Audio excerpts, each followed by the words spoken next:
भाइयों और बहनों, आज आगमन काल का दूसरा रविवार है। यह रविवार पुनः हमें प्रभु से मिलने की तैयारी करने का निमंत्रण देता है।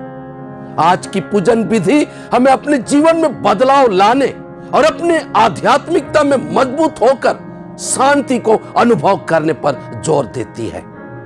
हम मानव जाति अपने कमजोरियों और पापों के कारण ईश्वर के विरुद्ध हुए, उसे अपने जीवन से नकार दिए और दुनियादारी में खो गए, पर वह उन्हें नहीं छोड़ा। वह अपनी सत्य प्रतिज्ञता को दिखाते हुए पूरे मानव जाति के आनंद, खुशी, शांति और मुक्ति के लिए सबसे बड़ा उपहार यीशु ख्रिस्त को दिया, जो त्रित्वमय ईश्वर का दूसरा जन्म है। आज हम में से कई लोगों के लिए दुनिया के चकाचौंध, तड़क भड़क और विज्ञान द्वारा प्रदत्त आधुनिक उपकरणों के सामने यीशु की बातें और उसका तरीका फीका, आउटडेटेड, बेकार और मूर्खता लगती है। क्या दुनिया को बनाने और चलाने वाले सर्वज्ञ और महान ईश्वर के उपहार यीशु ख्रिस्त और उसकी शिक्षा और सिद्धांत फीका और आउटडेटेड हो सकता है?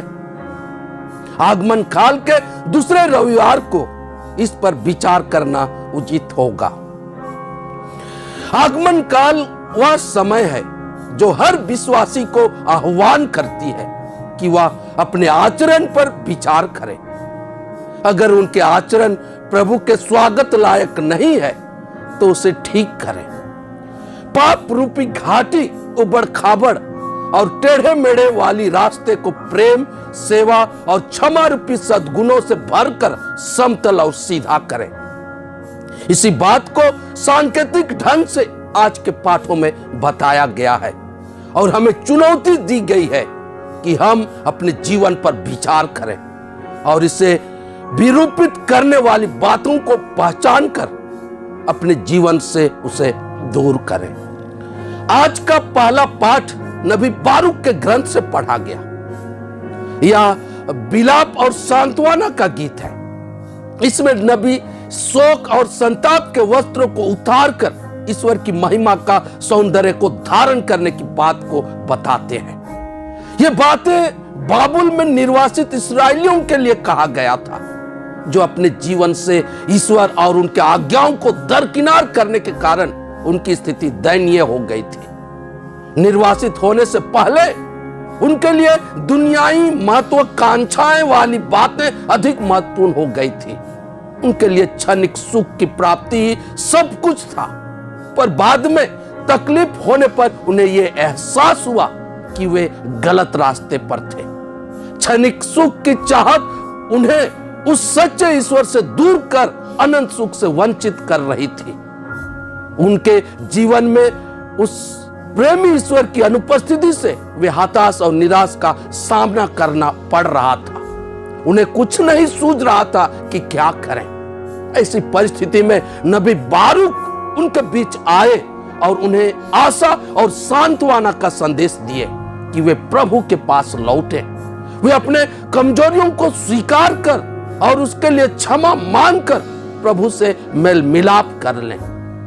ईश्वर जो सत्य प्रतिज्ञ, दयालु और न्यायी है, वह उन पर दया कर उनके लिए न्याय की व्यवस्था करेगा और उन्हें सच्चा और अनंत आनंद प्रदान करेगा। अतः वे अपने पुराने स्वभाव को त्याग कर नया स्वभाव धारण करें और उबड़ खाबड़ वाली ईश्वर विरोधी घाटी को त्याग कर प्रभु के संरक्षण में उनके बताए हुए मार्ग पर सुरक्षित आगे बढ़ें।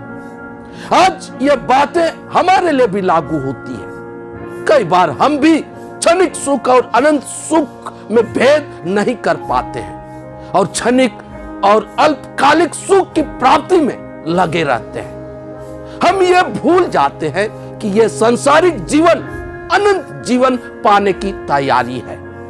सांसारिक माया मोह में डूबकर ईश्वर के प्रेम और उसके अनंत जीवन की प्रतिज्ञा को भूल जाते हैं। आज के ये पाठ हमें अपने जीवन की स्थिति और अपने आचरण पर विचार करने की चुनौती देते हैं और ईश्वरीय ज्ञान में बढ़ने और उसके तरीके के आधार पर जीवन को जीने के लिए आमंत्रित करते हैं। आज का दूसरा पाठ फिलिपियों के नाम संत पौलुस के पत्र से पढ़ा गया। इसमें फिलिपियों को ललकारते हैं कि वे ईश्वर ये प्रेम, ज्ञान और हर प्रकट के अंतर्दृष्टि में बढ़ते जाएं और उस आधार पर अपने जीवन को जिएं, ताकि वे मसीह के आगमन के दिन पवित्र तथा निर्दोष पाए जाएं। उनका इस प्रकार का जीवन उन्हें धार्मिकता में परिपूर्ण बनाएगी और इससे वे ईश्वर की महिमा तथा प्रशंसा करने योग्य पाए जाएंगे। यहां कितना रहस्यपूर्ण बातों का उजागर संत पौलुस कर रहे हैं। जब से संत पौलुस यीशु को जाना, उनके ज्ञान में बढ़ते गया, उनकी आध्यात्मिकता और धार्मिकता गहरी होती गई। इस तरह उसका जीवन की प्राथमिकता बदल गई और यीशु को जानना, उसको पाना, उसके लिए समर्पित होना और उसी के लिए जीना और मरना उसका लक्ष्य बन गया। आज इस आगमन काल में संत पौलुस की शिक्षा और उसका जीवन हमारे लिए एक नमूना हो सकता है। हम दुनियाई प्रलोभनों से ऊपर उठकर ईश्वरीय प्रेम और ज्ञान में बढ़ने का प्रयास करें और उस आधार पर अपने जीवन को जीकर अपने को पवित्र और निर्दोष बनाए, और यही इस आगमन काल की सही तैयारी होगी। आज का सुसमाचार संत लूकस के सुसमाचार से पढ़ा गया।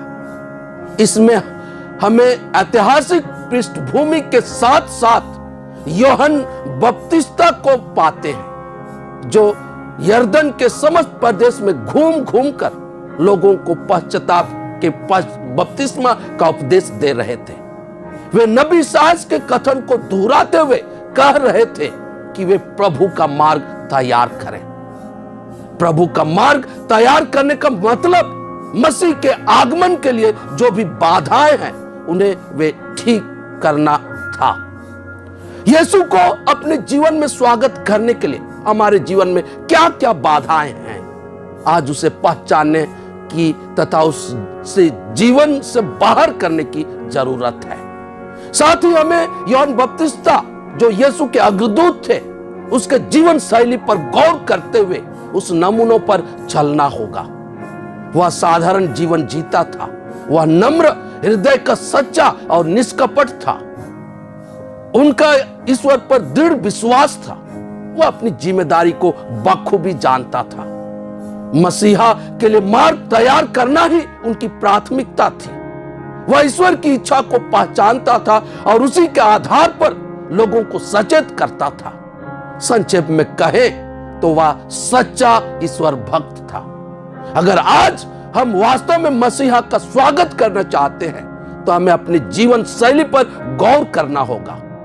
क्या हम साधारण जीवन जीते हैं? क्या हमारा हृदय सच्चा और निष्कपट है?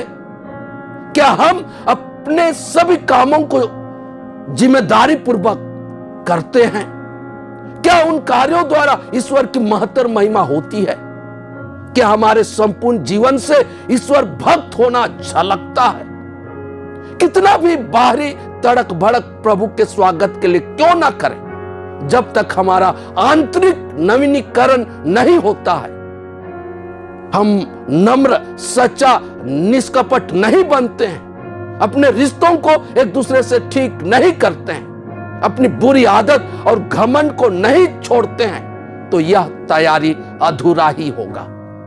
सच्ची तैयारी हम में आत्मविश्वास जगाता है, यह हम में आशा और साहस का संचार करता है, हमारे मनोभाव को शुद्ध और पवित्र करता है, अपने जीवन के अर्थ को समझने में मदद करता है और सही सच्ची आनंद, खुशी और शांति देता है। इसलिए इस आगमन काल की तैयारी की महत्ता को हम समझें।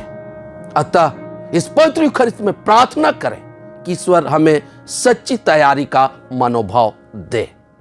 आमीन।